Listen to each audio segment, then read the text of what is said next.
Halo, Assalamualaikum. Waalaikumsalam Pak Mumun. Waalaikumsalam. Oh, sudah masuk. Alhamdulillah rabbil alamin. Waalaikumsalam Pak. Oke. Sebentar ya, Ibu Bapak. Agak bermasalah dengan hotspotnya. Terdengar enggak Bapak Ibu? Terdengar Pak Mumun. Iya. Oh, Bu Nini, jelas Bu Nini. Jelas sekali. Alhamdulillah. Yang di bawah pohon sawit siapa saja hari ini? Siap. Jelas Pak, jelas.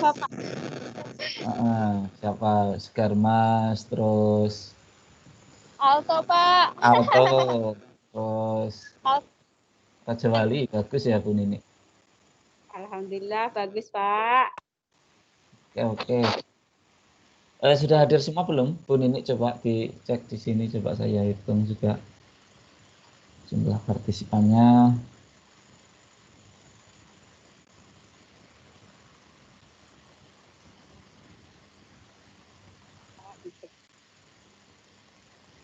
Oke. Tadi sudah mengikuti perkuliahan Pak Dani ya. Ya Pak, Pak Mursalim belum masuk ya?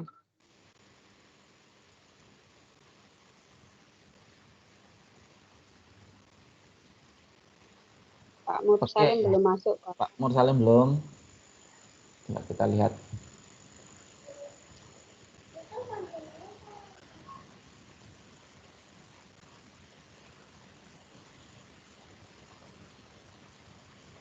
Terus Diana belum masuk. Oke, terus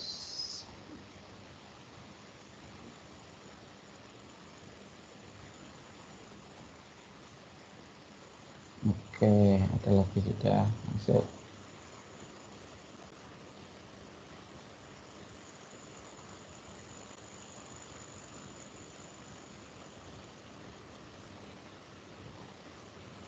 Oke, Bapak Ibu, coba dilihat di HP-nya masing-masing. Keluar enggak ini?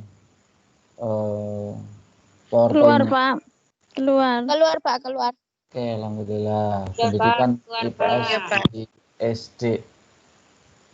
Pertemuan pertama kita di tahun 2020 yang serba apa ya? Serba repot lah. Semoga virus corona ini cepat berlalu.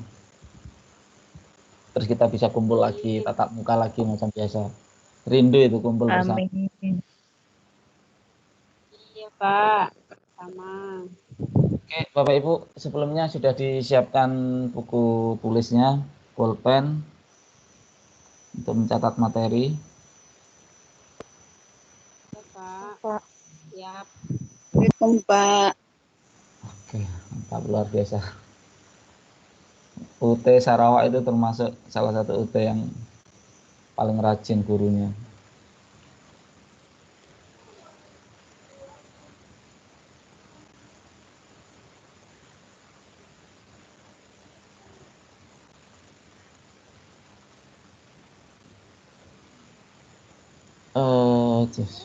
Hilang lagi. Tunggu sebentar.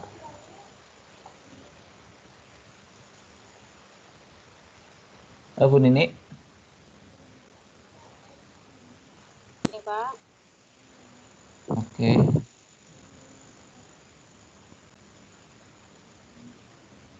Oke ya, bisa kita mulai ya langsung ya. Ini Pak. Bismillahirrahmanirrahim. Assalamualaikum warahmatullahi wabarakatuh. Waalaikumsalam warahmatullahi wabarakatuh. Waalaikumsalam warahmatullahi wabarakatuh. Salam sehat semuanya, baik yang sekarang sedang di rumah, di sekolah, ataupun di bawah naungan rindangnya pohon sawit. Pertemuan pertama, Bapak Ibu semuanya, kita akan membahas tentang pendidikan IPS di SD. Nah, tentunya Bapak Ibu sudah punya buku yang seperti ini ya. Sudah dapat semuanya kan? Ada yang belum dapat? Ada yang sudah, ada yang belum, Pak. Ada yang sudah, ada yang Oke, belum. oke. Oke, hari ini kita langsung masuk ke modul 1. Asik, menyenangkan ini. Menyenangkan enggak ini belajar ini? Kalau enggak menyenangkan, kita akhiri saja pertemuan kali ini. Menyenangkan sekali kalau dengan Pak Mumun. Atau dalam hati pasti stres ini. Aduh, kuliah. Oke, bismillah, semoga bermanfaat. Oke, Bapak Ibu, pendidikan IPS di SD disampaikan pada pertemuan virtual Universitas Terbuka Sarawak, Malaysia. Oke, yang pertama ya, boleh ditulis nanti sambil kita diskusi, boleh nanti simpan pertanyaannya. Saya akan menjelaskan tentang hakikat dan tujuan pendidikan IPS di SD. Di modul pertama itu ada. Sebelum saya sampaikan lebih jauh, ada beberapa pertanyaan. Nah, ini pertanyaan ini nanti akan kita jawab bersama-sama tentang hakikat dan tujuan pendidikan IPS di SD. Oke, yang pertama, kita kan sering tuh mendengar ilmu sosial, IPS, dan lain-lain. Sebenarnya apa sih itu ilmu sosial? Apa saja sih bagian dari ilmu sosial itu? Kenapa kita harus mempelajari ilmu sosial? Lalu, apa tujuannya diajarkan di SD? Nah, yuk kita cari tahu bersama-sama. Terus, oke. Kelihatan ya ini ya, Ibu ya, semuanya Bapak? Kelihatan, Pak. Bu Nur, yang agak susah sinyal. Kelihatan, Bu Nur, ini. Cek dulu. Kasihan soalnya nanti ada beberapa yang tidak sampai karena masalah sinyal kan.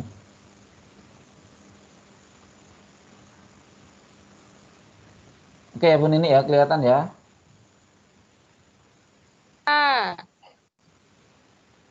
Siap. Kelihatan saya di rumah, Pak. Boleh. Nanti materi juga akan saya share ya ke Bapak Ibu semuanya tentang hakikat ilmu sosial ini. Nah, sembari kita belajar, mari kita diskusi sama-sama nanti ya Bapak Ibu. Nah, kita kan sering tuh mendengar ilmu sosial. Nah, ternyata sosial itu hal yang simpel. Artinya apa? Kita adalah orang yang harus mempelajari kehidupan bermasyarakat. Artinya apa? Kita sebagai manusia tidak bisa hidup sendirian tanpa bantuan orang lain. Sosial itu berasal dari bahasa Inggris society, yang artinya masyarakat. Nah, berarti kan bisa kita ambil kesimpulan secara sederhana saja bahwa ilmu sosial adalah ilmu yang mempelajari kehidupan bermasyarakat. Kecuali kalau kita hidup sendiri di hutan, seperti Tarsan, itu tidak perlu dia belajar ilmu sosial. Tapi karena kita adalah manusia yang hidup bersama dalam masyarakat, maka kita harus belajar ilmu sosial dan mewariskannya dan menyampaikannya, mengajarkannya ke anak didik kita. Nah, karena setiap manusia memiliki konsep pola pikir, afeksi atau sikap dan perilaku yang pasti berbeda satu dengan yang lainnya, maka hal inilah yang menjadi dasar kenapa kita belajar ilmu sosial. Agar apa? Agar kita menjadi manusia yang adaptif. Nah, ini saya sendiri yang menyimpulkan ini. Kenapa saya bilang begini? Adaptif itu artinya bisa menyesuaikan diri. Karena kita hidup di masyarakat, tidak mungkin kita itu selalu sama pemikiran kita dengan antar orang lain. Jangankan beda tetangga, sesama saudara saja pola pikir kita itu kadang beda. Antar orang tua anak, kakak adik, ibu, dan yang lain-lain itu kan berbeda. Apalagi dalam satu masyarakat. Beda-beda. Oleh karena itu, penting sekali untuk mempelajari ilmu sosial agar kita bisa mengetahui perilakunya, sikapnya, pola pikirnya, sehingga kita akan hidup secara adaptif di masyarakat manapun.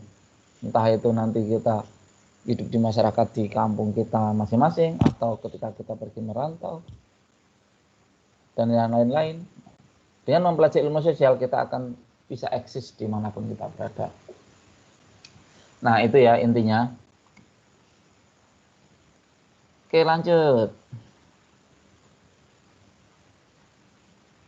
Bagian ilmu sosial itu antara lain. Oke, coba Bu Darmawati. Halo Bu Darmawati. Iya, Pak. Coba itu disebutkan Bu. Bagian ilmu sosial.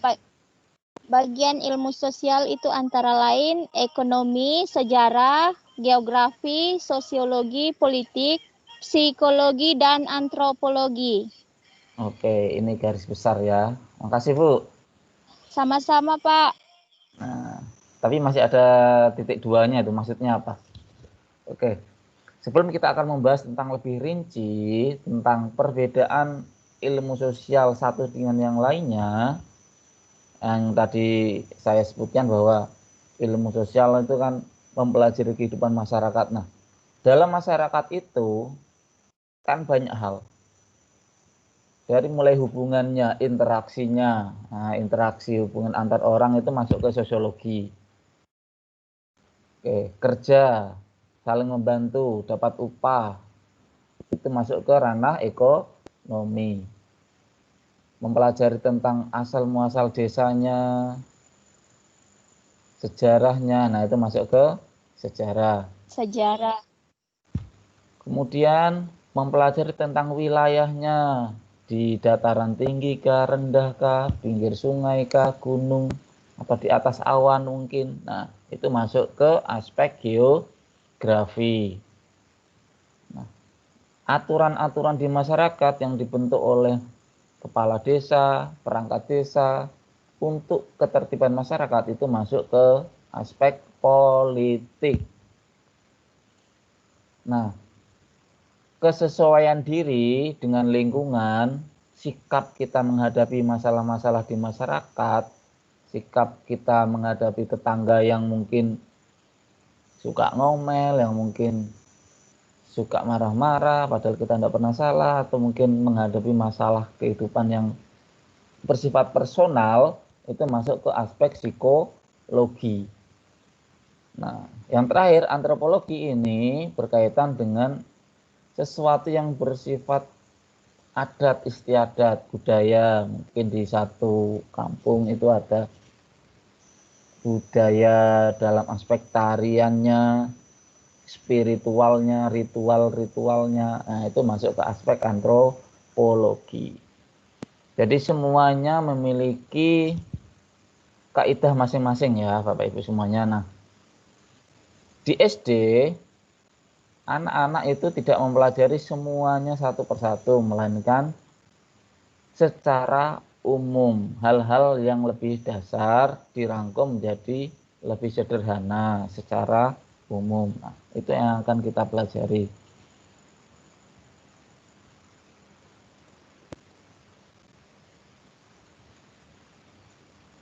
Nah, masuk ke yang agak rumit sekarang ini ya Bapak Ibu.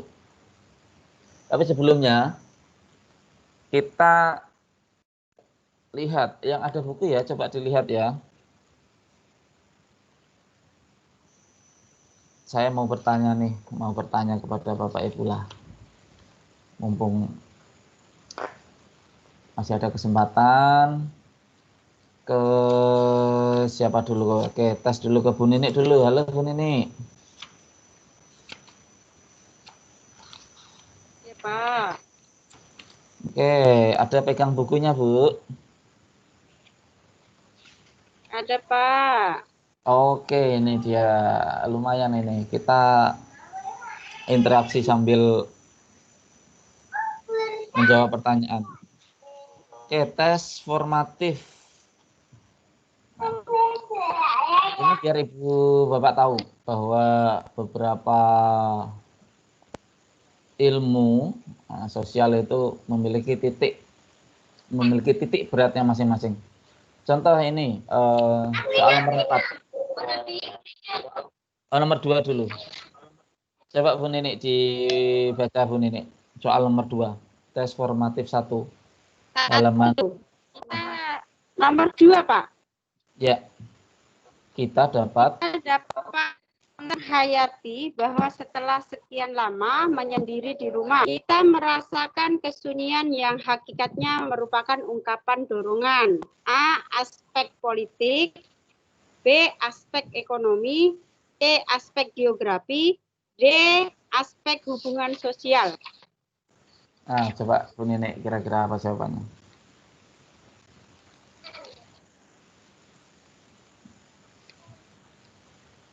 Nah, tadi di sini kan sudah saya jelaskan kan garis-garis besarnya yang dipelajari, ekonomi itu apa, sejarah apa, geografi apa. Nah, yang disampaikan Bu Nini ini kira-kira masuk ke aspek apa? Politiknya kah, ekonominya, geografi kah, hubungan sosial? Aspek B, Pak. sosial, Pak. Geografi. D, Pak. Aspek geografi. Oke. Kita fokus ke kalimat menyendiri di rumah. Ya. Dalam konteksnya ini adalah sebuah tempat, ruangan ya. Ruangan ya. Tempat berarti masuk ke aspek geografi. Oke. Bagus yang tadi sudah menjawab geografi. Sekarang coba partner saya sendiri, Bu Nur, coba Bu Nur Sintik. Ya, Pak. Nomor, ada buku, Bu? Dua buku? Ada, Pak. Ada. Oke, alhamdulillah. Nomor 4, Bu.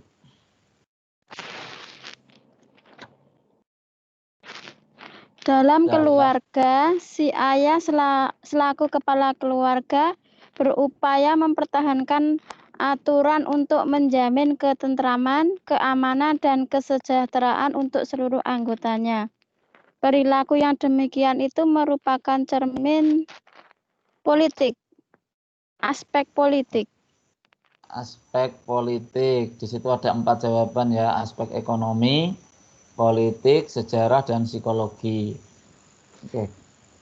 Kalau ekonomi itu kan keterkaitan dengan pekerjaan, rezeki. Ya. Politik tadi sudah saya jelaskan bahwa berkaitan dengan aturan.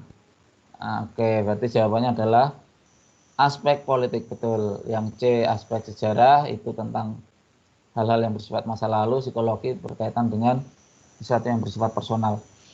Oke, terakhir Bu Pak Mursalim ada enggak sih? Sudah masuk Pak Mursalim? Pak Mursalim? Belum, Pak. Belum. Pak Mursalim belum Iya, masuk. Pak. Oh, ada. Ada, Pak. Iya. Ada. Tapi Pak Mursalim belum dapat bukunya ya, Pak Mursalim ya? Belum, Pak. Oh, oke lah, sabar ya Pak ya.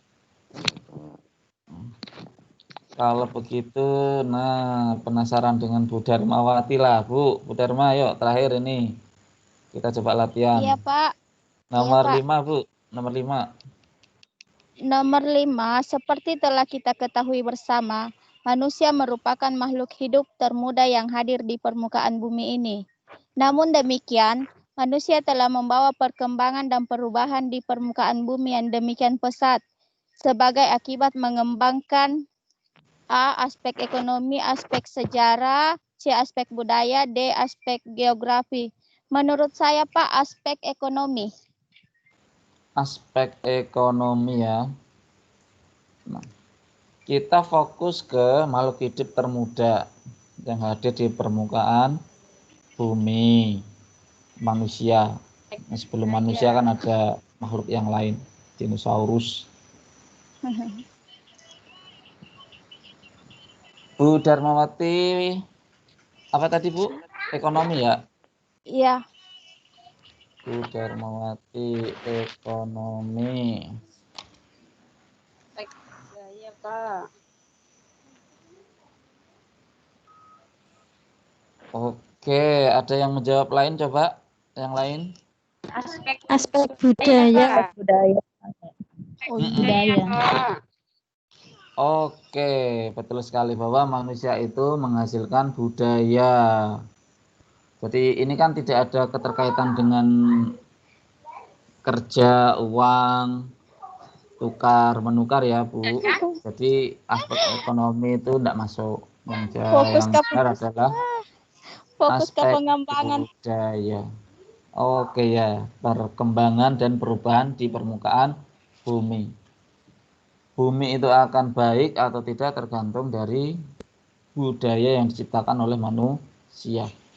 Oke, bagus. Nanti yang sudah punya buku dijawab secara mandiri ya, karena UT ini memang lebih ditekankan kemandirian. Coba selalu latihan soal. Di tes-tes formatif itu sangat penting untuk dipelajari. Ketika kita menjawab soal berarti kita kan harus membaca. Nah, itu penting. Insya Allah guru-guru UT itu rajin membaca semua.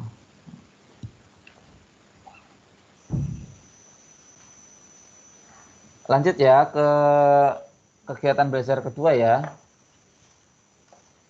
Landasan filosofis pendidikan IPS. Landasan filosofis pendidikan IPS. Secara ontologis, epistemologis, dan aksiologis. Nah, jadi ada 3 landasan dasarnya. Kalau rumah itu kan ada semen bawahnya, pondasi. Nah, ini ada 3 pondasi. Ibaratnya batu, semen, sama pasirnya. Nah, di ilmu filsafat itu mengenal 3 dasar. Semua ilmu, entah itu IPS, IPA, pasti mencakup 3 hal ini. Antara lain ontologis. Nah, ini Bapak Ibu harus tulis dan harus dihafal karena ini IPS ini lebih menekankan pada aspek hafalan ya.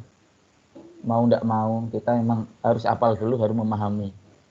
Ontologis, OEA, epistemologis, dan aksiologis. Nah, ontologis itu bermaksud apa? Nah, epistemologis itu bagaimana? Aksiologis itu tujuannya, manfaatnya apa? Nah, contohnya begini. Sebuah ilmu mempelajari tentang sesuatu. Apa sih yang kita pelajari? Nah, itu berarti ontologis. Contohnya begini. Apa yang bisa kita pelajari dari kondisi kepadatan penduduk? Nah, ini kan penduduk ini kan IPS. Kepadatan penduduk berarti kan jumlah. Kepadatan penduduk apa? Kata apa ini merujuk kepada sesuatu objek.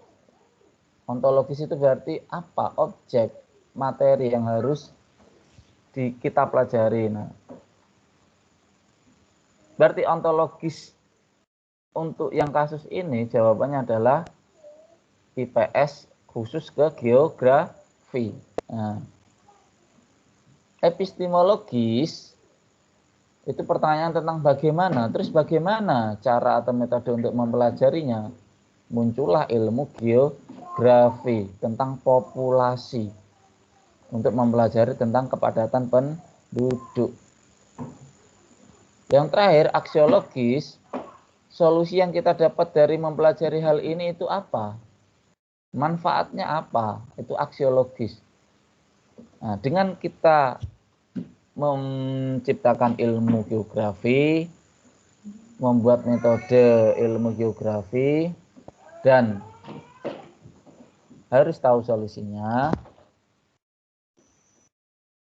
maka kita bisa mempelajari tentang landasan filosofis. Nah, ini agak-agak filsafat ini agak susah sedikit ya Bapak Ibu. Jadi mohon maaf jika agak mungkin belum tersampaikan. Saya ulangi pelan-pelan lagi bahwa landasan filosofis IPS itu ada 3, ontologis, epistemologis, dan aksiologis. Ontologis itu berkaitan dengan pertanyaan apa. Epistemologis berkaitan dengan pertanyaan bagaimana. Aksiologis berkaitan dengan apa tujuan atau manfaatnya. Nah, ini sudah saya rangkumkan biar Bapak Ibu nanti tahu kata kuncinya ketika ada soal landasan filosofis yang berkaitan dengan apa, objek, materi, dan segalanya itu masuk dalam aspek apa? Ontologis A, ontologis B, epistemologis C, aksiologis. Nah, ketika sudah ada kata kuncinya apa, objek, itu berarti ontologis. Nah, seperti itu. 3 hal ini harus diingat-ingat. Kalau perlu dicatat di buku. Karena kadang kalau kita save materi, itu kalau kita tidak print, pasti susah kalau kita buka. Kecenderungan kita malas untuk membuka jika file itu ada di laptop atau di HP. Nah, catatan itu memang sangat penting ya, makanya secanggih apapun teknologi tetap buku catatan sama pen itu selalu lebih unggul.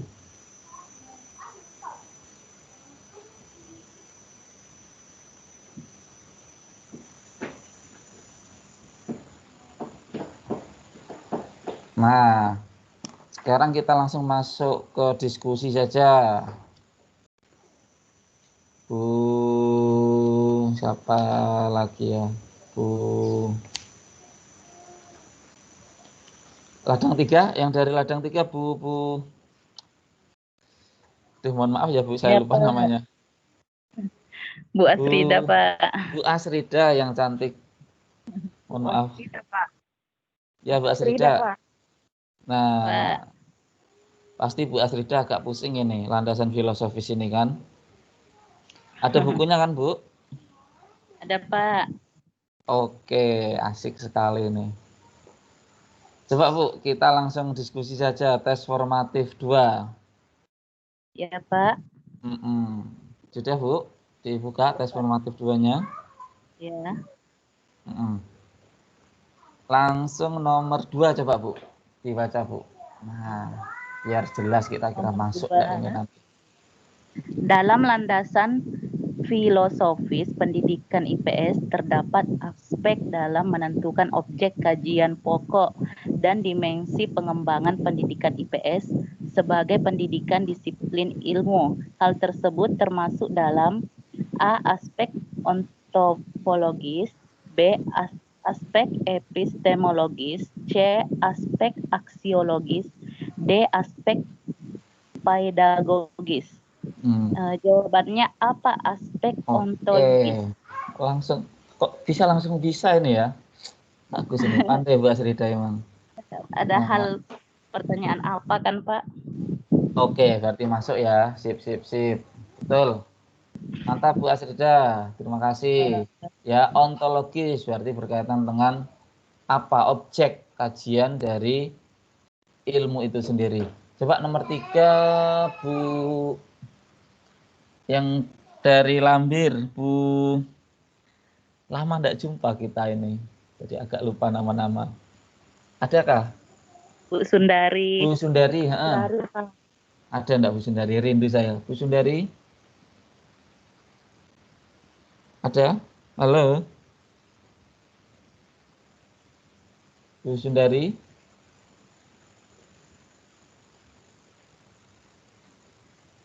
Tes Bu Sundari? Tidak ada?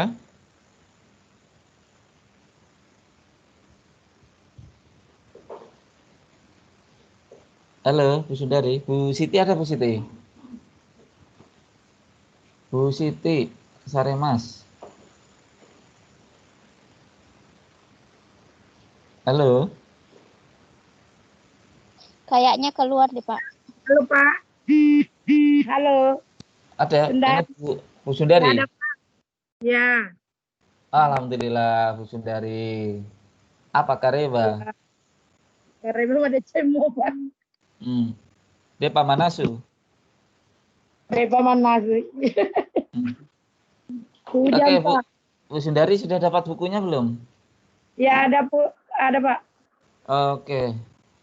Dilihat halaman 1.27 itu, Bu. Nomor 3 coba. Ketiga. Mm-mm. Ya, Pak. Coba, Bu. Dalam suatu disiplin ilmu, terdapat aspek dalam menentukan bagaimana cara, proses, atau metode pengembangan pendidikan IPS hingga menentukan pengetahuan mana yang dianggap benar, sah, valid, atau terpercaya. Hal tersebut terdapat dalam A. Aspek ontologis, B. Aspek epistemologis, C. Aspek aksiologis, D. Aspek pedagogis. Oke. Apa, Bu? Kira-kira. Jawaban saya, Pak, yaitu B. Aspek epistemologis. Epistemologis. Oke.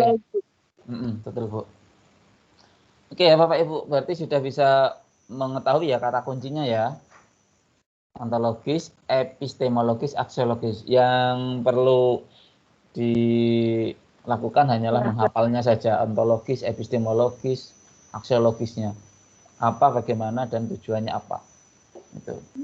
Oke, semoga setelah ini nanti bisa langsung hafal.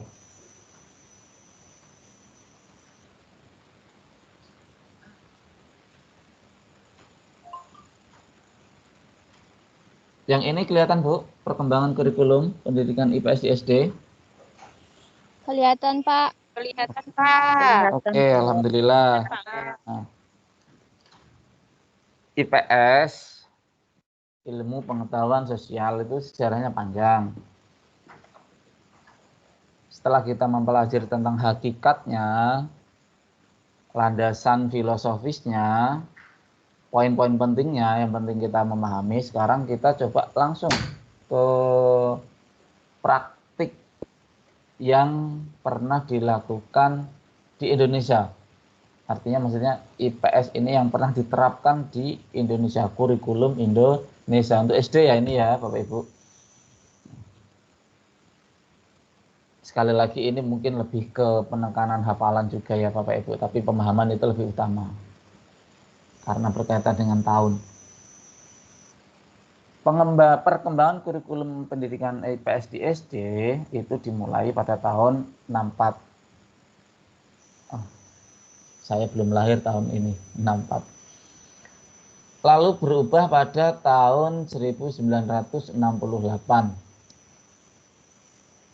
1975, 1984, dan 86, tahun 1994, 2006, sampai 2013 kurtilas ya sekarang.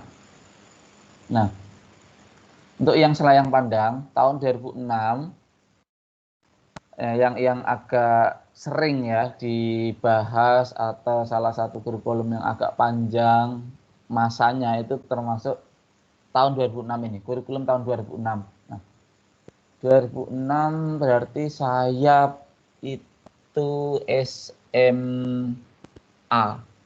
Bukan, sudah kuliah. Saya tahun kedua kuliah berarti di Semarang 2006. Itu dulu saya mengenal waktu SMA, berarti saya mengenal kurikulum yang disebut kurikulum 2006 itu mengacu pada pembelajaran pakem. Nah, mungkin Bapak Ibu pernah dengar ya, yang Bapak Ibu kan ini senior saya semua kan, mungkin Pernah, Pak. pernah mendengar istilah kurikulum pakem, pembelajaran aktif, kreatif, efektif, dan menyenangkan. Nah, kemudian ada yang menambahi pakem, paikem, gembrot, pendidikan aktif, inovatif, kreatif, efektif, menyenangkan, gembira, dan berbobot. Nah, itu pengembangannya, tapi intinya adalah di pakemnya ini. Ini pembelajaran yang kita pakai ya dulu itu lebih ke pakem ini. Ini asik. Saya dulu juga menyenangkan belajar dengan kurikulum pakem ini. Tapi zaman itu selalu berubah, jadi kebutuhan anak itu kan pasti berubah. Tidak mungkin anak sekarang yang kita kenal dengan anak milenial itu kita terapkan dengan kurikulum 2006 itu tidak mungkin. Nah, yang perlu kita ketahui adalah sejarah pada tahun 2006 itu selain mengacu pada pembelajaran pakem, kurikulum tahun 2006 itu merupakan kurikulum yang paling padat ya, termasuk yang paling salah satu yang terbaik, yang paling banyak isinya, dan memiliki paradigma atau pemikiran yang baru dalam pembelajaran IPS. 2006 ya, diingat-ingat ya Bu kata kuncinya. Jadi ini sudah saya buat sesuai kata kuncinya. Kurikulum tahun 2006 salah satu kurikulum yang paling padat, yang memiliki paradigma baru, dari paradigma pemikiran yang baru dalam pembelajaran IPS. Nah, mengacu pada pembelajaran pakem. Oke, itu tahun 2006. 2006 pakem dan yang paling padat. Oke. Karena kalau kita melihat sejarah kurikulum di Indonesia, kalau kita bahas satu persatu, itu panjang sekali sejarah kurikulum, dan itu dipelajari dalam satu bidang khusus untuk kurikulum sendiri. Nah, kita hanya selayang pandang saja bahwa IPS itu sejak kapan mulai masuk, diterapkan di SD, dan bagaimana kondisinya sekarang, perkembangannya sekarang. Slide selanjutnya, kurikulum tahun 1968. Nah, kita kembali ke masa lalu. Yang tadi 2006, sekarang tahun 1968. Ilmu IPS masih bergabung dengan pengetahuan kewarganegaraan, ilmu bumi, dan sejarah. Oke, 68 berarti saya belum masuk SD. Bapak Ibu ada yang sudah masuk SD belum di sini? Bu Sundari 68? Belum ya? Belum lah mungkin. Enggak mungkin ya, aku 68. Itu zaman masih orde lama. 80 saya masih. Bu Sundari tahun berapa masuk SD? 80. Iya. Bu Nini tahun berapa? Saya 82 sekarang. 85 loh, Pak. Tapi ini menarik juga kalau kita bincang masa lalu ya. Ada enggak sih satu saja guru SD yang sampai sekarang kita masih ingat namanya? Ada enggak? Satu guru SD kita yang Pak. pasti ya. Masih ingat ya. Masih. Ingat bagaimana rasa Ingat semua, Pak. Ingat semua. cubitan tangannya yang penyakitnya. Pasti ya, pasti ingat ya. Insya Allah saya pun masih ingat. Saya mungkin kelas 1 sampai kelas 6 yang masih ingat semua. Masih Pak ingat. Hebat ya. Malah sudah almarhum. Almarhum, ya banyak memang. Tapi ini menarik Bu, maksudnya seorang guru itu mungkin mengajar kita tidak sampai setahun, 2 tahun. Tapi hebatnya guru apa itu? Berkahnya guru itu, kalau memang kita tulus ya Bu, tulus ngajar, itu pasti akan selalu dikenang oleh anak murid kita. Nah, kita kan guru juga nih, insya Allah pasti akan dikenang, meskipun kita nanti balik lagi ke Indonesia, atau entah kita sudah selesai tidak mengajar lagi, pasti akan dikenang. Saya yakin itu, karena kita sendiri masih ingat dengan guru kita. Nah, entah itu guru yang galak, kalau yang galak pasti yang paling diingat ya Bapak Ibu ya. Pasti itu, kalau saya yang paling galak yang saya ingat. Iya, sama Pak. Itu. Tidak ada yang berani, satu pun. Perempuan, namanya beliau Bu Suyatmi itu. Tidak ada kelas 1 yang tidak bisa baca. Kalau tidak bisa baca memang habislah itu. Habis pulang rumah, melapor ke orang tuanya, Bapak Ibu tadi saya kena jewer, kena pukul pakai penggaris karena tidak bisa baca. Oh, sampai rumah bukannya orang tuanya ke sekolah, anaknya malah tambah dijewer. Bikin malu orang tua saja, tidak bisa baca. Oke, itu dulu ya, tahun yang berbeda dengan tahun sekarang. Kalau sekarang kan semuanya kondisinya beda, jadi tetap kita tidak boleh. Kita harus menerapkan hal yang berbeda karena perkembangan zaman itu berbeda. Oke ya, tahun 1968 IPS itu masih bergabung dengan kewarganegaraan, ilmu bumi dan sejarah. Nah, tahun 1975 pendidikan kewarganegaraan itu dipisah. Nah, ini yang saya masih ingat ini. Terakhir saya kelas 3 atau kelas 4 SD, saya masih dapat ini. Dan berubah menjadi PMP. Siapa yang tahu kepanjangannya PMP? Saya, Pak. Pendidikan moral Pancasila. Betul. Pendidikan moral Moral Pancasila. Ingat, Bapak Ibu dulu dapat PMP enggak sih? Atau cuma saya? Dapat ya? Dapat, Pak. Dapat. Dapat. Pendidikan Asik ya, moral dulu kita suruh Pancasila. ngapalin itu Pancasila, semuanya undang-undang. Pancasila. Undang-undang itu hafal loh. Pembukaan undang-undang itu wajib hafal. Hafal dulu. Hafal. Sekarang satu paragraf saja mungkin anak-anak itu udah hafal itu. Iya, Pak. Beda-beda memang. Tapi memang begitulah. Nah, PMP ini pisah, kemudian berubah menjadi PPKN, Pendidikan Pancasila dan Kewarganegaraan. Terus sekarang menjadi PKN, Pendidikan Kewarganegaraan. IPS itu kemudian terpisah sendiri. Jadi kewarganegaraan itu pisah dengan IPS. Grafis. Sampai sekarang. Lanjut ke kurikulum tahun 1994. Nah, ini salah satu kurikulum yang paling panjang masanya yang terkenal seperti tahun 2006 itu adalah kurikulum 1994 tahun kurikulum 94 kalau orang bilang. Kita mengenal konsep spiral. Spiral itu berasal dari bahasa Inggris spring, memutar dari yang kecil sederhana sampai ke yang kompleks.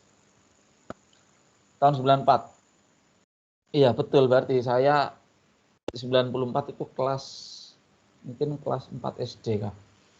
Nah, jadi saya dulu PMP dapat. Nah, baru kemudian pindah kurikulum 94 jadi PPKN.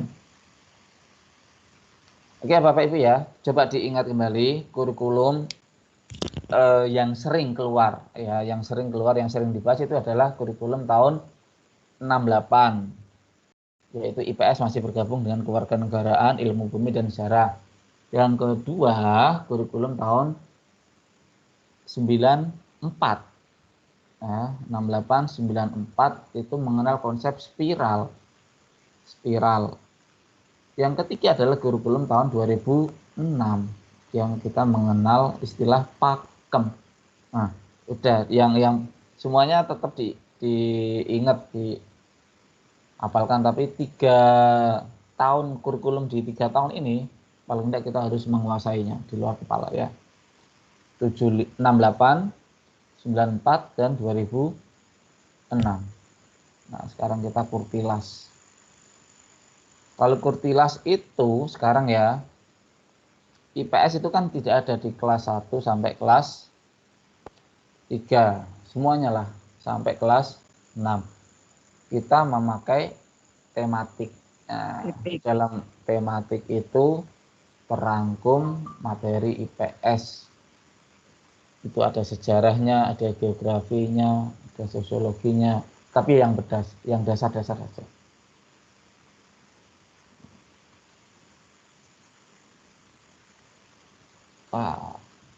Oke. Kurikulum IPS SD 94 ini masih sambung yang tadi ya. Nah, karena memang yang tahun 94, 68 sama 2006 itu yang paling sering dibahas.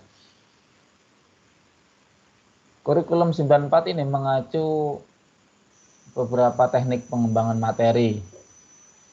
Jadi kita sebagai guru dulu ya tahun 94 kita menyampaikan materi itu harus mencakup beberapa hal ini, mengambil salah satu atau salah dua ketika kita menerangkan di dalam kelas, yaitu berdasarkan konsep. Nah, berdasarkan konsep itu kan hal yang masih abstrak, masih bersikap kerangka pikir, artinya sesuatu yang bersifat teoretik. Nah, contohnya kalau kita mengajar itu anak-anak apa yang disebut dengan masyarakat. Masyarakat adalah kumpulan dari orang-orang yang bertempat tinggal di satu tempat, kemudian terjadi interaksi, berkembang biak, ada aturan di situ. Nah, itu namanya berdasarkan konsep. Nah, kita menjelaskan secara teori. Yang kedua, berdasarkan isi atau konten, isi ya. Ini lebih menekankan kepada praktik utamanya, lebih keterapan, maksudnya seperti itu, berdasarkan isi konten. Yang ketiga, berdasarkan keterampilan proses, terus berdasarkan masalah, kekhususan daerah atau muatan lokal ya, karena tentu beda sosial di Jawa sesuai suku ya biasanya, Jawa, Sunda, Bugis, Makassar, Lombok Timur, dan lain-lain itu pasti memiliki kekhususan sendiri, kehidupan adatnya, wilayahnya, dan lain-lain, makanya ada mulok. Terus yang terakhir adalah pendekatan penemuan atau inquiry. Nah, kalau yang ini kita harus langsung ke terapannya ini. Keterapan soalnya, coba kita latihan jawab lagi. Ini dia. Coba Bu Siti mana sih Bu Siti Sare Mas? Ciku Siti. Halo? Hadir Pak, hadir halo. Halo Ciku Siti. Ya Pak, ya Pak. Di sekolah Bu atau di rumah Bu? Di rumah Pak. Oh, di rumah ya. Sinyal bagus ya Sare Mas ya Bu ya. Alhamdulillah. Iya Pak. Alhamdulillah. Yang dari Segarmas kayaknya mau pindah Saremas saja Bu. Yang Saremas pindah Segarmas kalau bisa. Boleh. Keadaan juga terkendala Pak. Bu Siti sudah dapat bukunya belum sih? Sudah Pak. Sudah ya. Dititipkan kemarin ya. Iya Bu, coba kita bahas Bu yang kurikulum 94 ini melalui soal Bu. Coba sudah buka halaman 1.44 Bu Siti. 144, iya Pak. 1.44. Soal nomor 4. Soal nomor 4. Nomor 4. Contoh pengembangan gagasan yang bertitik tolak pada permasalahan kota seperti kemacetan lalu lintas, keamanan, pengangguran, urbanisasi, dan lain-lain. Termasuk teknik pengembangan berdasarkan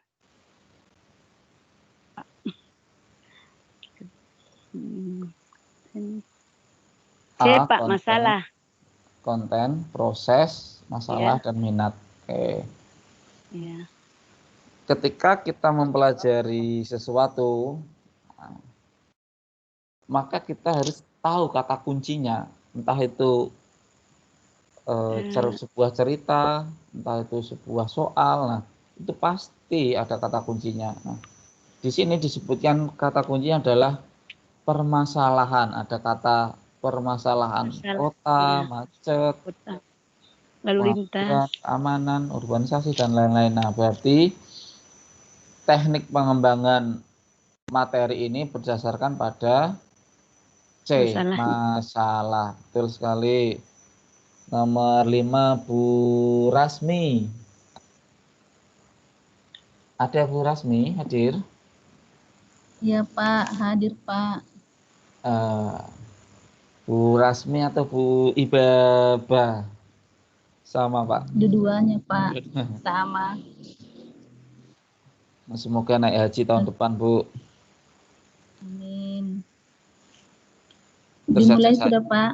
Oke, mulai, Bu. Oke. Dalam pembelajaran sejarah, misalnya siswa diberi tugas untuk mencari dalam peta letak kerajaan Sriwijaya, maka pengembangan ini berdasarkan titik-titik A. Konten atau isi, B. Keterampilan proses, C. Masalah, D. Minat. Jawabannya keterampilan proses, Pak. Keterampilan proses. Coba kita pelajari dulu. Oke. Kita masuk kelas terus kita bawa peta. Terus datang. Siswa diajak untuk mencari letak lokasi sebuah tempat kerajaan Sriwijaya. Ayo anak-anak kita cari di mana letak kerajaan Sriwijaya itu. Jadi anak-anak berkumpul atau bisa satu persatu. Dia kemudian mencari. Mencari itu kan belajar. Sebelum mencari kan tentu sudah disampaikan materi bahwa kerajaan Sriwijaya itu berasal dari sini, dari ini, dari ini. Nah, praktiknya, prosesnya adalah agar lebih paham maka mereka mengikuti proses terapan, yaitu kita menyiapkan peta. Berarti keterampilan proses, betul jawabannya. Oke, Bu Rasmi, terima kasih Bu sudah menjawab dengan bagus. Sama-sama. Ini pun bisa kita terapkan, artinya meskipun kita hidup di kurikulum terbaru ya, kelas ini, kita tidak bisa kemudian menghilangkan nilai-nilai yang ada di kurikulum 94. Sesuatu yang baik mari kita lanjutkan. Nah, sebelumnya kurikulum yang sebelumnya kalau ada yang baik maka boleh kita terapkan Pak, dalam kehidupan sehari-hari belajar mengajar di dalam kelas.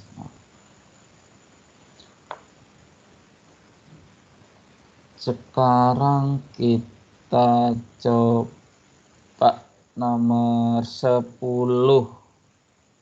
Oke, yang terakhir coba ini. Tes dulu. Nomor 10. Siapa yang sudah dapat bukunya ini ya? Bu. Yang dekat Raja Wali itu mana sih? Itu ibu yang Semai Mekar, Semai Semai Mekar. Mekar, Pak. Siapa itu ya? Semai Siti Mekar. Aisyah, Pak. Oh, Bu Aisyah. Aisyah. Ada Bu Aisyah masih ikut. Ya, ada, Pak. No. Bu Aisyah, Bu Aisyah. Halo Bu Aisyah. Nah, Semai Mekar itu kan setahu saya susah sinyal juga. Di mana Bu sekarang? Ya itu Pak, di sini sudah mulai hilang-hilang nih Pak. Di mana Bu? Di sini hujan, sudah mulai hilang-hilang sinyalnya. Sudah mulai hilang-hilang sinyalnya. Jangan main petak umpet Bu. Hilang cari. Ya begitulah, enggak apa-apa Bu. Kami memaklumi. Oke Bu, coba. Nomor 10 coba. Ada bukunya kan Bu? Sudah dapat belum? Ada, Pak. Sudah. Oh sudah, Bu Nini yang bagi ya. Ya. Oke, makasih. Coba. Saya bagi, Pak. Ilmu itu atau disiplin yang tetap digunakan sebagai penunjang materi di SD dan tahun 1964, 1968, 1980, 1990 adalah ilmu bumi atau geografi dan sejarah. Oke, betul sekali. Ilmu bumi, geografi, dan sejarah.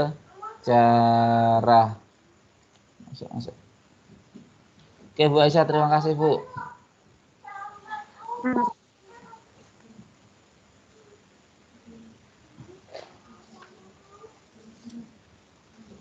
Oke Bapak Ibu, oke saya lanjutkan lagi ya. Oke.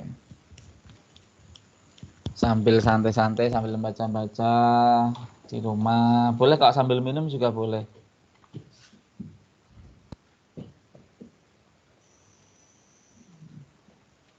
Nah, IPS di SD itu ya, sekarang itu materinya yang saya tahu ya, materi IPS di SD itu memang lebih banyak daripada waktu kita zaman dulu. Nah, yang jadi permasalahannya sekarang adalah biasanya ketika kita mengejar IPS, ya IPS itu kan terjadi ada beberapa materi ya, sosiologi, ekonomi, sejarah, politik dan lain-lain. Nah, yang agak susah ketika kita menerapkan adalah kita mau tidak mau sebagai guru. Nah, ini yang perlu saya sampaikan bahwa harus lebih sering membaca dan mencari referensi. Nah, penting sekali kita harus membaca buku yang sudah kita dapatkan ini. Jangan sampai, saya pesan ke ibu bapak semuanya, jangan sampai kita sudah dapat buku ini, kita juga sudah bayar, tapi tidak kita baca. Nah, secara materi buku ini sangat cukup untuk membuat wawasan kita itu semakin luas. Nah, memang tebal ya tebal, tapi ya kita luangkan waktu untuk bisa membacanya. Nah, untuk bisa membaca semua ini tuh tidak perlu juga harus dibaca secara keseluruhan, cukup kita cari kata kuncinya saja. Mungkin dengan cara kita mencari soal, kita formatif, kita lihatkan jawab, kita cari tahu jawabannya. Bisa seperti itu. Bisa juga kemudian menggunakan stabilo. Nah, kita garis, itu yang penting-penting. Sayang soalnya, karena IPS itu kalau dibilang abstrak, beberapa materi IPS memang abstrak. Kalau matematika lebih ke angka kan, enak gitu. Jawabannya pasti 2 tambah 2, 4. IPS itu lain, sesuatu yang masih kadang jawabannya itu kekhususan daerah seperti yang tadi saya jelaskan. Belum tentu nilai di masyarakat ini baik, di masyarakat lain itu tidak baik, karena masyarakat Indonesia itu kan majemuk. Makanya penting sekali kita sering membaca. Nanti akan saya buat tugas ya, Ibu, Bapak. Boleh ditulis dulu enggak apa-apa tugasnya. Dicatat ya. Ini ada ketua kelas enggak sih kita ini di sini? Ketua kelasnya siapa? Bu Nini. Bu Nini. Oh, Bu Nini. Bu Nini. Bu Nini sebagai ketua kelas ya harus bisa menjaga ininya ya, yang lainnya ya. Harus bisa membantu yang lain. Iya, Pak. Ya, karena Bu Nini itu kan makhluk sosial juga kan. Jadi kita harus saling membantu. Nah, sebagai ketua kelas nanti Bu Nini tolong koordinir teman-temannya yang lain untuk membuat rangkuman. Kalau saya sukanya 1 halaman saja. Iya, Pak. Rangkuman. Nah, yang dirangkum ditulis ya Bu Nini ya. Iya, Pak. Oke, ditulis nanti yang dirangkum itu mulai dari modul 2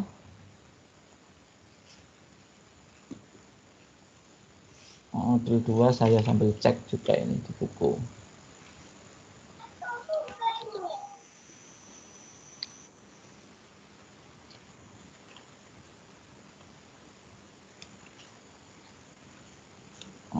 Oke, tunggu sebentar.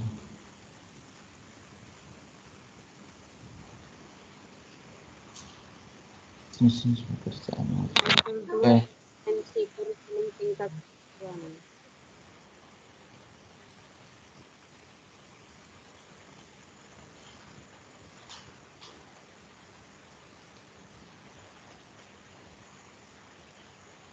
Oke. Bu Nini diganti yang itu. Coba dilihat halaman 2.2.23 Bu Nini. Dan yang lain juga yang lain yang sudah ada bukunya. KB1 Pak, KB1. Oke, 2.23 itu sudah. Oke. Yang poin nomor 2.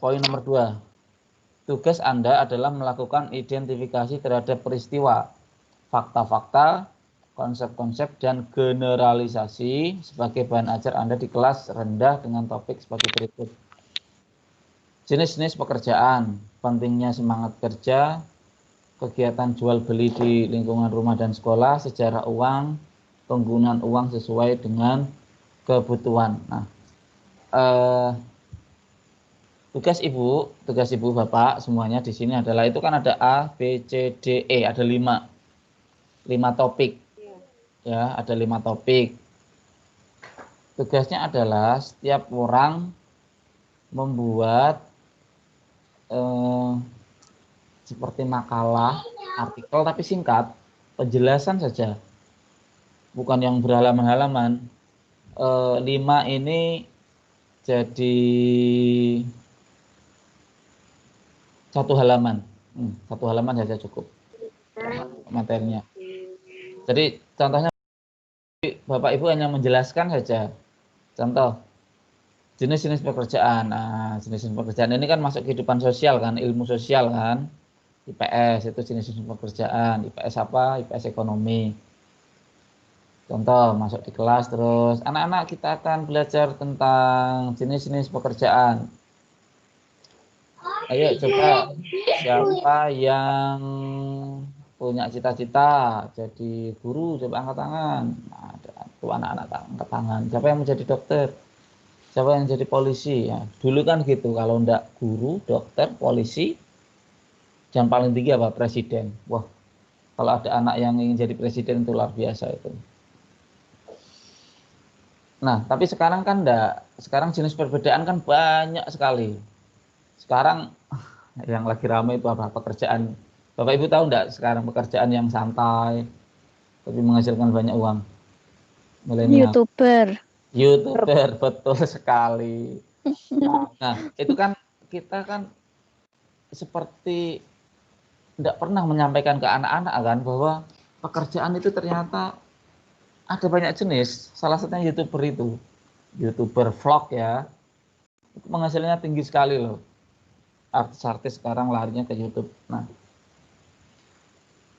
saya menekankan bahwa Bapak Ibu mencoba mencari jenis-jenis pekerjaan yang ternyata itu ada tapi jarang diekspos, disampaikan ke anak-anak.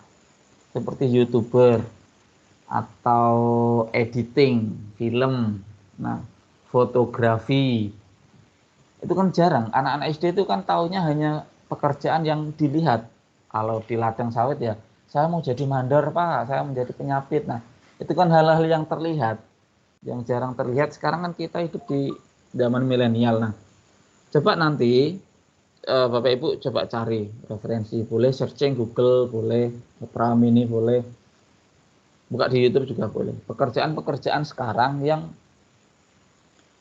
kita jarang menyampaikan ke anak-anak, tapi itu memiliki potensi yang luar biasa. Pekerjaan bank saja, menjadi pegawai bank saja kita jarang menyampaikan kan. Paling yang kita sampaikan di kelas itu ya guru, dokter, presiden, anggota DPR. Saya tidak pernah sih bilang siapa yang menjadi anggota DPR gitu, tidak pernah. Paling presiden, tentara, polisi, ya hal-hal seperti itu. Nah, benar tidak Bu? Kita seringnya seperti itu kan. Nah, tugasnya adalah coba cari jenis-jenis pekerjaan yang jarang kita sampaikan. Yang kita kadang malah tidak tahu, kita sebagai guru pun kadang tidak tahu kan pekerjaan. Oh, ternyata YouTube itu pekerjaan ya. Jadi Instagram itu pun pekerjaan loh. Instagram itu berapa loh uang satu kali kita pasang iklan ya, kalau artis itu. Yang saya tahu itu kalau satu iklan produk gitu ya di Instagram, kalau artis yang terkenal, satu produk itu mereka bayarnya sekitar 70, 100 sampai 150 juta satu produk, satu kali iklan di Instagram. Cuma ngomong ya kan, kita ngomong dikasih produknya, kita dapat uang 70, 100 juta. Coba bayangkan ya Bu, kita kerja apa coba? Berapa tahun kita kerja? Kalau mau dapat uang segitu banyaknya. Nah itu penting. Ya. Jadi YouTuber itu juga penting, itu jenis pekerjaan juga. Nah, seperti itu ya maksudnya Bapak Ibu ya, paham ya? Nanti cari pekerjaan yang seperti di luar konteks. Ya, seperti itu. Nanti ditulis terus dijelaskan. Yang kedua pentingnya semangat kerja. Nah itu dijelaskan singkat. Kegiatan jual beli di lingkungan rumah dan sekolah. Nah, ya ini menarik ini karena posisi kita kan rata-rata yang basicnya kan dari ladang. Pasti sistem jual beli di ladang itu kan lain dengan jual beli di kota atau di Indonesia. Nah ini dijelaskan. Sejarah uang boleh nanti browsing singkat saja. Terus penggunaan uang sesuai dengan kebutuhan. Nah ini pendalaman materi saja sih sebenarnya sih. Jadi satu halaman ya. Satu halaman nanti diketik pakai laptop, terus dikirim ke Bu Nini ya, Bu Nini ya. Siapa? Ya Bu Nini, nanti kalau teman-teman sudah selesai nanti ngirimnya ke Bu Nini, terus kemudian dari Bu Nini nanti kalau sudah kumpul semua dikirim ke saya. Baik Kak, siapa? Waktunya nanti kalau saya kasih waktu 1 minggu cukup enggak atau sudah terlalu banyak tugas yang diberikan? Saya takut enggak enak juga ini, kasihan. Soalnya ibu semuanya kan punya, ibu bapak semua punya keluarga kan, jadi waktunya juga saya memahami. 1 minggu bisa enggak? Cukup insya Allah Pak. Bisa ya, Ciku Siti bisa ya 1 minggu? Bisa Pak, tidak ada laptopku. Baru beli. Iya.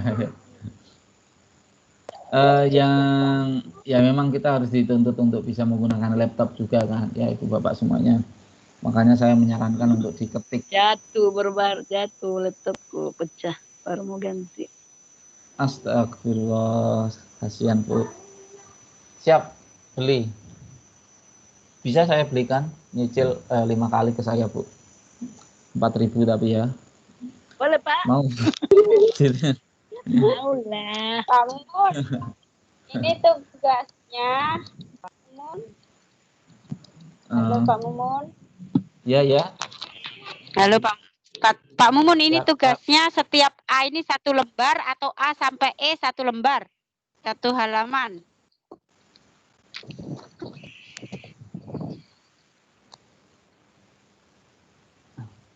Halo Pak Mumun. Oke, Halo, siap. halo. Ya. Pak Mumun, ini tugasnya A sampai E 1 halaman atau A 1 halaman, B 1 halaman, begitu atau gimana? Oke, saya ulangi lagi ya, Bapak Ibu. Ya. Oke, sepertinya ada perubahan. Nanti tugasnya kalau bisa langsung saja, enggak apa-apa ke saya ya Bu Nini ya, langsung saja ke saya masing-masing.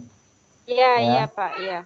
Kasihan saya mikirnya Bu Nini juga kerjanya banyak.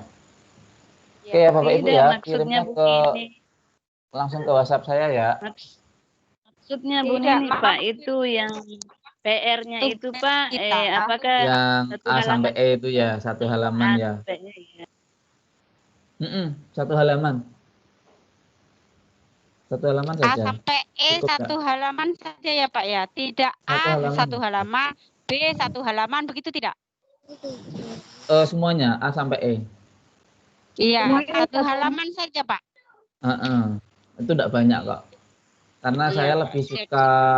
lebih suka yang singkat-singkat, yang Singkat. pentingnya saja. Oke, siap Pak. Hmm. Iya, siap. Karena Macam dulu ya Pak ya. karena kita kan pasti kalau panjang-panjang kan malas membaca kan.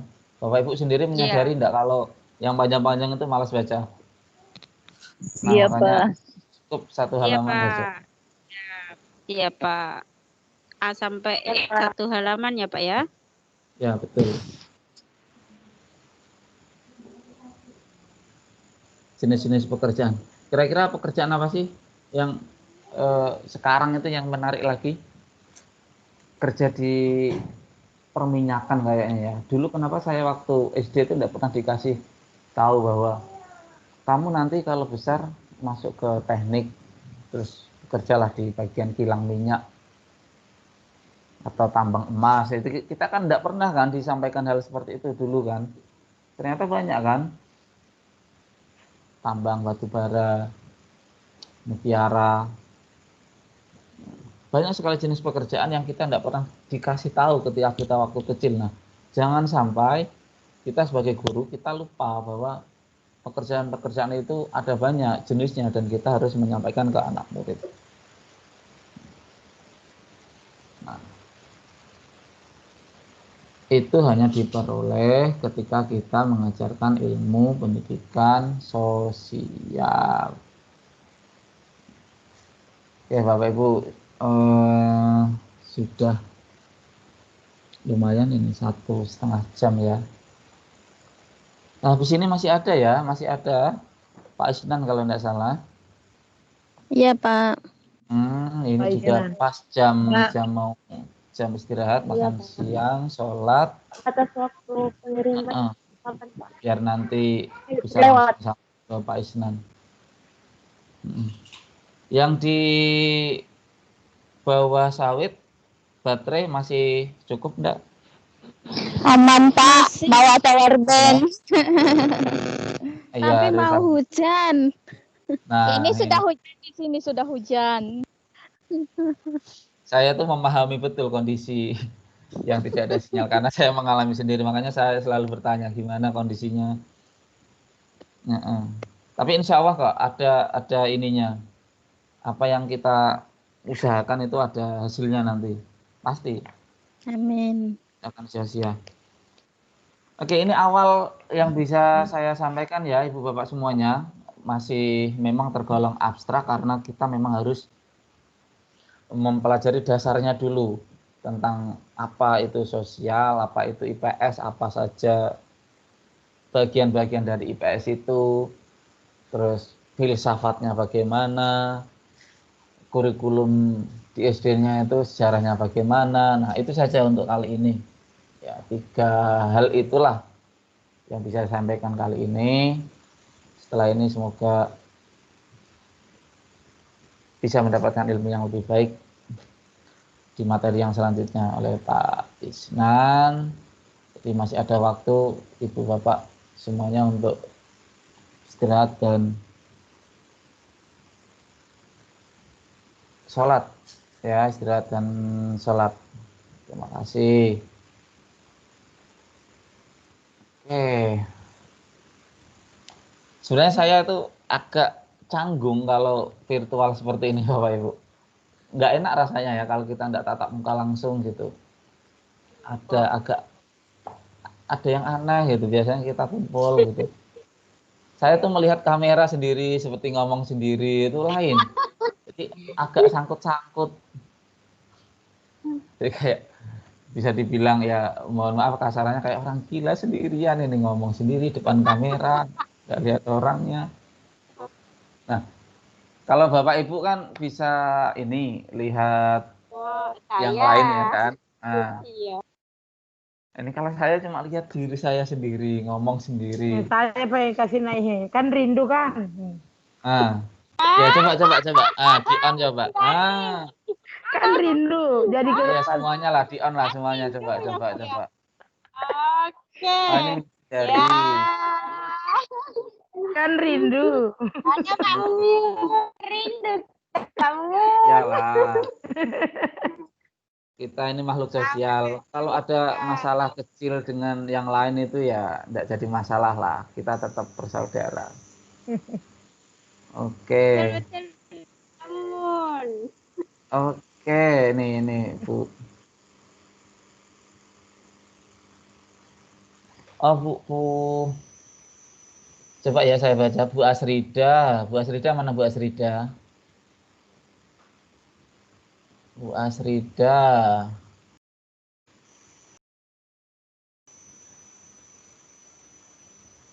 Ini Bu Asrida. Oh. Bu Darmawati, Bu Ke toilet Ella. mungkin, Pak.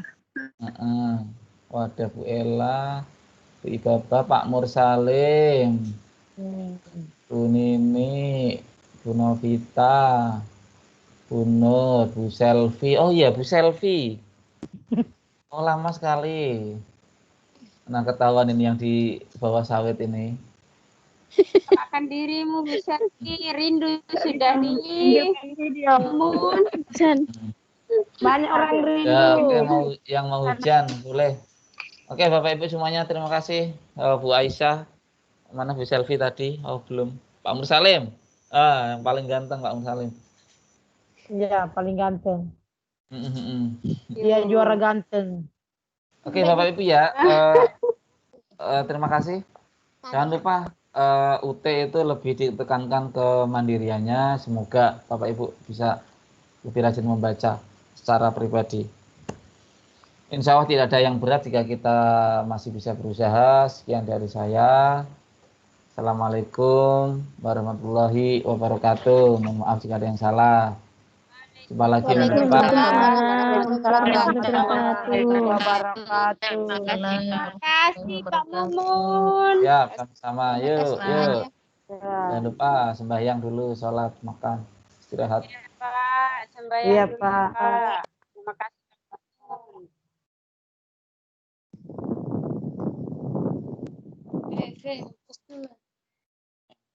Tadi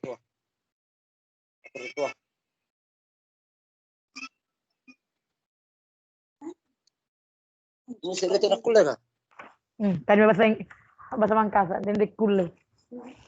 Edi suara casuna edi. Lai suka dek tu nakan. Mana Pak Mursalim nih? Pak Mursalim. Emang di sekolah Malaysia sih kan. Ane Bu Nini. Iya Bu. Maka apa cik di pelajaran kan? Komputer Mana enggak Pak ada. Mursalim? Salim mana nih? Nggak nampak nih. Rindu aku sudah Pak Mursalim. Yang paling handsome. Iyo, Bu Sundari. Pak Mursalim mana yang paling handsome? Bu Sundari, aku nggak naik bukit lagi sudah. Iya, alhamdulillah aku tengok. Bilang. Alhamdulillah, di rumah saja Bu Sundari. Alhamdulillah lancar. Iya. Sinyalnya. Iya. Lancar lah Bu ini, nggak putus-putus. Iya. Biasanya putus juga Bu. Di sini hujan kuat, Bu. Bu Nini, Bu Sunda. Sama Bu, hujan sini Bu. Karena anak lalu maka aja oleh bagunci kan. Sama hujan di sini Bu. Oi. Ya. Oi. Tugas dari Pak Mumun. Nantilah. Ya, 1 halaman. Nggak ada buku. Belum dapat buku kah Bu? Saya share ya. Ya. Datang ambil Bu Ella datang ambil. Ya. Nanti Bu. Ya. Nanti Bu saya datang ke sana. Oh. Suruh ambil tuh Bu, kasihan. Siapin yang enak-enak Bu As. Yo. Bawa kuenya ya, bawa kuenya. Wow. Rindu kuenya sudah. Yang lain Rindu kuenya Bu Ella nih, bawa Bu Ella. Jalan kote, jalan kote. Iya, Jalan nanti kiri. saya jalan sendiri. Nah,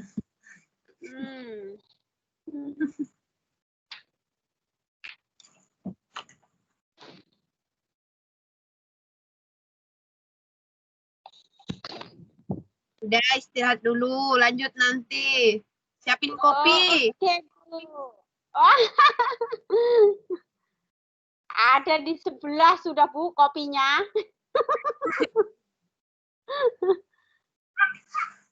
Oke, pamit dulu Bu Ah. Ya Bu, sama Bu. Sembahyang dulu, makan dulu kita Bu, yuk. Assalamualaikum.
Saya pamit ya Bu ya.